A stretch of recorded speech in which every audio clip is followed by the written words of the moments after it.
আজকাল সমাজে মেয়েদের সাথে যা হচ্ছে, একা একা বেরোনো কিন্তু খুব ভয়ঙ্কর ব্যাপার। তাই জন্য সেদিন কিন্তু সন্ধ্যা লেগে গেছিলো, আর আমাদের খুব একটা ইম্পর্ট্যান্ট কাজ ছিল বলে আমরা দুজনে মিলে চলে গিয়েছিলাম গঙ্গারামপুর। আর সেদিন কিন্তু বাস স্টপে অনেকক্ষণ দাঁড়ায় থাকার পরও বাস পাচ্ছিলাম না বলে আমরা কিন্তু টোটো করেই চলে গিয়েছিলাম। আর এরপর আমাদের কাজ হয়ে গেলে আমরা কিন্তু একটু কসমোতে ঢুকে গিয়েছিলাম সেখানে কালেকশন দেখতে।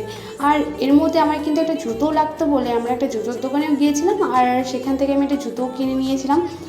আর এখানে আরও দেখছিলাম আর কি পুজোর কীরকম কালেকশান। এরপরে কিন্তু সেখানেই একটা মিষ্টির দোকান ছিল, আর সেখানে আমরা দেখছিলাম এত সুন্দর করে একটা কাকু মিষ্টি বানাচ্ছিলো বলে আমার কিন্তু খুব লোভ হয়েছিল। আমরা এরপর মিষ্টির দোকান থেকে কিছু মিষ্টি নিয়ে আসি আর কিছু সিঙ্গারাও নিয়েছিলাম।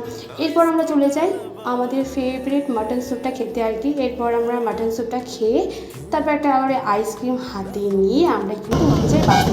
আর সেখানে অনেকক্ষণ লেট হয়নি বলে আমরা কিন্তু খুব ভালোভাবে ডাইরেক্ট পৌঁছে গিয়েছিলাম।